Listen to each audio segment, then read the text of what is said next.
In 2024, China installed more wind turbines and solar panels than the rest of the world combined. And while Beijing is going all in on renewable energy, the United States is doubling down on oil and gas, and it could become what some analysts are calling the greatest strategic blunder of the 21st century. Now, I know that's a bold claim, but this is the first time in history the world's largest and most powerful superpowers are betting their entire future on two very distinct and completely different paths. The New York Times broke this incredible story entitled, "There's a Race to Power the Future. China is Pulling Away."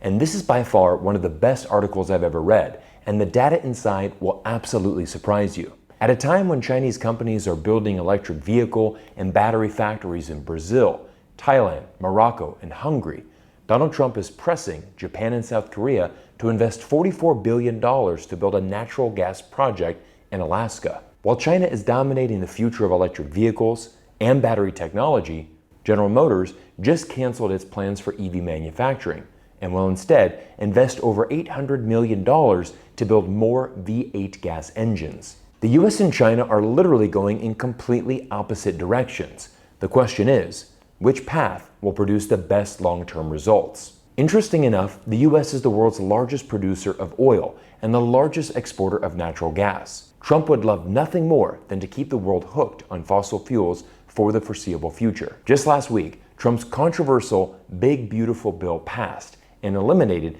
the government tax credit for US citizens purchasing electric vehicles. As you can imagine, Trump's former friend and Tesla CEO, Elon Musk, was certainly not happy about this. But Elon still has the China market, and China is betting its entire future on a world that runs on cheap electricity from the sun and wind. And when you look at the data, it's quite remarkable how much China is pulling away. The United States, mostly because of the commercial success of Tesla, exports around $12 billion worth of EVs annually. But China is already producing 3 times that amount, and last year exported an incredible $38 billion worth of EVs, with its biggest overseas market being Europe. But look at how much this gap widens when we examine the lithium-ion battery industry. The United States only exports around $3 billion worth of batteries and still relies on Chinese technology to produce these USA-made batteries. This was actually highlighted in another groundbreaking New York Times article entitled, "Can the World Make an Electric Car Battery Without China?" The article opens with one of the most incredible statements for the future of our world. The countries that can make batteries for electric cars will reap decades of economic and geopolitical advantages. The only winner so far is China. Let's look at that graph again. China exports 22 times more lithium-ion batteries than the United States, an incredible $65 billion worth last year alone, with once again the EU being their primary market. But if you really want to see where the gap in the market is, and truly how shocking the difference between the US and China is, just take a look at the data from the solar industry. China exports an incredible $40 billion worth of solar panels and modules across the globe, but notice how the US market share is barely visible on this graph.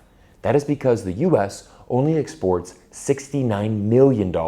That's million with an M, while again, China is exporting $40 billion. Almost every day, China is inventing something that is changing the future of industries. China's largest and most important EV battery company, CATL, just introduced a new battery system that can recharge itself in just 5 minutes. And we honestly shouldn't be surprised with China's technology breakthroughs. China has over 700,000 clean energy patents, more than half the world's total. And it's why so many countries around the globe are lining up to form better relationships with China. Just last month, I visited Azerbaijan, a country blessed with enormous oil and gas reserves. But interesting enough, Chinese EV companies are booming and taking over the local car industry. I'll be releasing a full video on my visit there soon. But now, let's look at how the US is doubling down on oil and gas and analyze if in fact this is a winning strategy for the future. But before I do, I want to share with you how bullish I am about the EV industry and highlight one of the best groundbreaking ideas I found.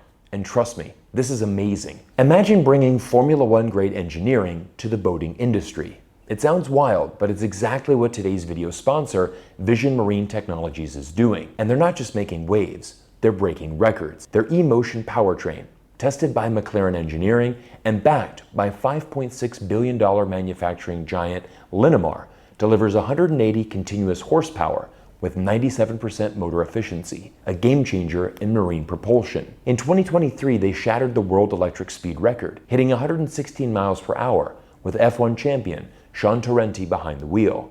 And now, Vision Marine is scaling fast. They just acquired Nautical Ventures, one of the top boat dealership networks in the US, giving them a direct retail and service footprint across my home state of Florida, and making them North America's first fully integrated electric boat company.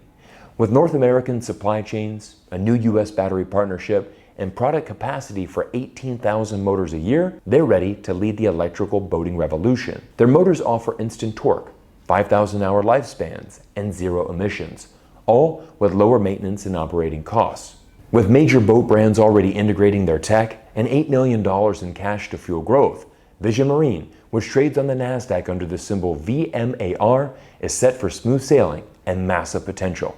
If you're interested in learning more, check out all the information in the video description down below. But now let's see how the United States, under Trump's leadership, has made a complete reversal from Joe Biden's efforts to pivot the American economy away from fossil fuels. Trump's tariff war has once again returned, and despite signing 0 new trade deals over the 90-day break, Trump is now forcing countries around the world to buy American gas and oil as a way of avoiding tariffs. Washington is essentially betting its entire future on fossil fuels, which of course have powered the world for the past century. And when we look at the data, it's easy to understand why the US has made this decision. Take a look at this graph, which shows the United States crude oil exports, which were $117 billion this past year, compared to only $844 million from China. The US is the largest exporter of natural gas in the world, and this graph shows why. Last year, the US exported $42 billion worth of natural gas, 14 times more than China. And if we take a look at coal, the US exported 15 times more than China, coming in at $15 billion. The US dominates fossil fuels, and it's not even close. But China dominates clean energy, and that race isn't close either. Now we just need to answer the question: which country's path is correct and going to be the best strategic long-term play? But first, I think it's important to look back at history, because while China dominates the clean energy sector now, it wasn't always like this. In fact, the United States invented the first solar panels in the 1950s, the first rechargeable lithium metal batteries in the 1970s, and even former President Jimmy Carter installed solar panels on the White House back in 1979. While America was the first mover in almost every renewable energy sector, it's very hard for the US government to stay on track and accomplish a long-term goal. Every 4 years, the country holds an election that can completely reverse the future path of the nation. Remember the solar panels Jimmy Carter installed in the White House? Well, Ronald Reagan removed them just 7 years later. Once again, we saw this exact same scenario pan out with Biden and Trump. Biden was committed to an American future of renewable energy, but Trump has reversed nearly every new energy policy once in office. Now let's contrast this with China's government. Jian Pan, co-chairman of CATL, the world's largest maker of electric batteries, stated, "It's hard to get China to commit to a long-term goal, but when we commit, we really want to get it done in all aspects of society. Government, policy, private sector, engineering, everybody work hard toward the same goal, under a coordinated effort." And whether you like China or not, you have to give the Chinese credit for pursuing their goals relentlessly, and more often than not, achieving them. The 10 largest solar plants in the world are currently located in China. This is the world's largest solar plant located in Xinjiang, and this one location is capable of generating more power than some small countries need to run their entire economies. And BYD, the car I was able to test drive last month during my visit to Azerbaijan, is currently building not one, but 2 EV factories that will each produce twice as many cars as this Volkswagen factory in Germany, which is currently the largest auto factory in the world. But here is where things get interesting, and why Beijing's path of embracing renewable energy might be the greatest geopolitical win of the 21st century. You see, the majority of the world isn't taking the United States path and embracing fossil fuels. Most countries, especially those in the global south, are investing heavily in renewable energy, and it's why China continues to grow its outreach around the globe. Just look at the plethora of Chinese foreign investments around the world in clean tech since 2023. China is building an $8 billion factory in Hungary, investing $5.6 billion in Saudi Arabia for an EV plant, an $11 billion solar plant in Indonesia, a $9 billion hydroelectric dam in the Congo, and even proposed to build a $2.4 billion battery factory in Michigan. We know the US doesn't want a future of renewable energy, but the vast majority of the planet, especially emerging countries, do.